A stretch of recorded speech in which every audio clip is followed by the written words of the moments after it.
جناب یہ سجادہ نشینی جو ہے، بیعت جو ہے آج کل ہر کوئی شخص کہتا ہے بیعت کا ایک مروجہ طریقہ ہے، رسول اللہ صلی اللہ علیہ وسلم کے طریق پر صحابہ کبار نے لی ہے، اولیاء اعظام نے لی ہے، لیکن آج کل تو یہ عجیب سلسلہ ہے کہ جناب ٹی وی پر بیٹھ کے کوئی کہتا ہے کہ جی اجازت دے دو جی، ہاں جی، یہ اجازت ایک عجیب سی ہو گئی ہے، کیا اس کا تصور ہے، کیا اس کے بارے میں آپ فرماتے ہیں؟ علامہ صاحب، آپ مجھ سے بخوبی بہتر جانتے ہیں کہ بیعت جو ہے نا، یہ ایک معاہدہ ہے بیعت کا، اور آج کل وہ لوگ بیعت کر رہے ہیں جنہیں بیعت کا لفظ کا معنی نہیں آتا، اور یہ کس سینس میں، کس مفہوم میں لغت میں ہے، اور پھر شریعت میں اس کا معنی کیا ہے۔ اور حضور علیہ الصلوۃ والسلام نے بیعت رضوان کے متعلق جو آیات ہیں اور جس کا ذکر قرآن مجید میں بھی ہے کہ ید اللہ فوق ایدیہم فمن نکث فانما ینکث علی نفسہ ومن اوفی بما عاہد علیہ اللہ فسیؤتیہ اجرا عظیما۔ یہ قرآن کی وضاحت ہے کہ معاہدہ ہے ہاتھ میں ہاتھ دے کر، جس طرح آپ ایک معاہدہ کرتے ہیں پنچایت میں، اس طرح بیٹھ کر یار سارے ہاتھ ملاؤ اس بات پر کہ ہم ایسا کریں گے، یہ ہے بیعت۔ اصل کس کا معنی یہ ہے۔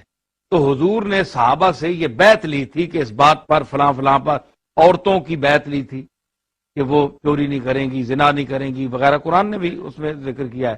تو یہ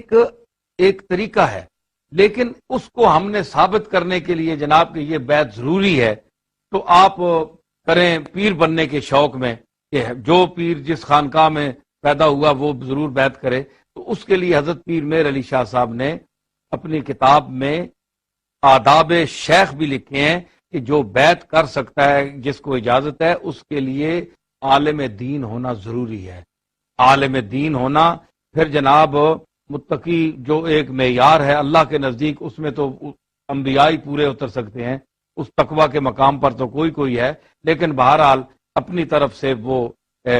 گناہوں سے بچا ہو اور کم از کم عالم دین ہو، وہ بیعت کر سکتا ہے، جس کو دین کی کوئی سمجھ ہو، جو بات سمجھ سکتا ہو، کوئی بیان کر سکتا ہو، کوئی لکھ پڑھ سکتا ہو۔ اب ایک ان پڑھ آدمی جس کو دین کا پتہ ہی نہیں ہے، وہ کس بات پر بیعت کرے گا؟ یہ بیعت کوئی پیسے بٹورنے کے لیے تو نہیں ہوتی کہ آج کل تو جس طرح عام طور پر یہ ہوتا ہے کہ مرید جو ہیں وہ ان کو اپنے چیلے بھیج دیے جاتے ہیں، اور جو 10 آدمی لے آئے گا اس کو خلافت مل جائے گی، تو اس نے 10 آدمی گھسیٹ کر لے آیا۔ اب ظاہر ہے کہ جو ان پڑھ لوگ ہیں وہ کہتے ہیں ہم نے جی ان کے ہاتھ میں ہاتھ دیا ہے، یہ ہمارے پیر ہیں۔ اب یہ ان کو پتہ نہیں ہے کہ یہ پیر صاحب کو کچھ آتا جاتا بھی ہے کہ نہیں، دین بھی پڑھے ہوئے ہیں کہ نہیں، ان کو کچھ ان کے پاس علم بھی ہے یا نہیں۔ وہ کہتے ہیں اب جو وہ نذرانہ دیں گے، پیسے دیں گے، وہ پیر صاحب کو دیں گے۔ آج کل پیسہ بٹورنے کے لیے زیادہ مرید بنانے کی کوشش کی جاتی ہے تاکہ زیادہ سے زیادہ جو ظاہر مرید ہوگا وہ پیسے ان کو دے گا، تو اصل جو روح ہے تصوف کی وہ ختم ہو رہی ہے، پیسہ بٹورنے کا ایک طریقہ ہے۔ اللہ ماشاءاللہ کوئی دنیا میں ہو تو میں نہیں کہہ سکتا، اچھے لوگ بھی ہیں، لیکن کاملین مشائخ کا تصور تو ضروری ہے۔ یہ ان کا دیکھ رہے یہ چیز ہی ان کی ہے، یہ چیز ہی ان کی ہے، ہم لوگ تو ویسے ہی ہیں، اصل تو چیز ان کی ہے۔ تو کم از کم جس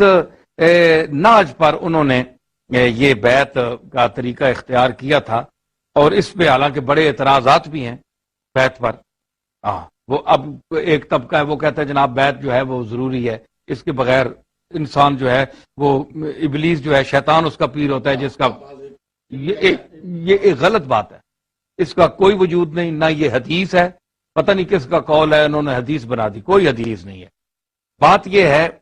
کہ ماشاءاللہ آپ صاحب علم ہیں، آپ یہ فرمائیں کہ اگر بیعت ایک سنت کا درجہ وہ رکھتی، ایک سنت یعنی عام جو مروجہ ہے، جس طرح سنت موقدہ کا درجہ رکھتی، یعنی ایک ہے کہ آپ نے حضور نے ایک کام کر دیا ہے، ایک نے تاکیدن کیا ہے، اگر وہ درجہ رکھتی سنت موقدہ کا، تو آپ مجھے، میں اکثر کہتا ہوں کہ آپ مجھے بتائیں امام ابو حنیفہ کا پیر کون ہے، امام شافعی کے پیر کا نام بتائیں، امام حنبل کے، امام مالک کے پیر کا نام بتائیں، امام بخاری، امام نسائی، ابن ماجہ، مسلم، ان کے پیروں کا نام بتائیں، تو ظاہر آپ کو کوئی پیر نہیں ملے گا، یہ کسی کے مرید نہیں۔ تو اگر یہ سنت موقدہ ہے پیر ہونا، مرید ہونا کسی کا، تو یہ جتنے امام ہیں ان کے جتنے مقلدین ہیں تو ہم تارک سنت یعنی اماموں کے مقلد ہیں، آپ غور فرمائیں نا،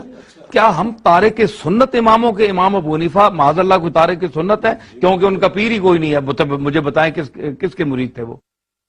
امام شافعی کس کے مرید تھے؟ اچھا پھر آپ بتائیں یہ سیاہ ستہ ہیں،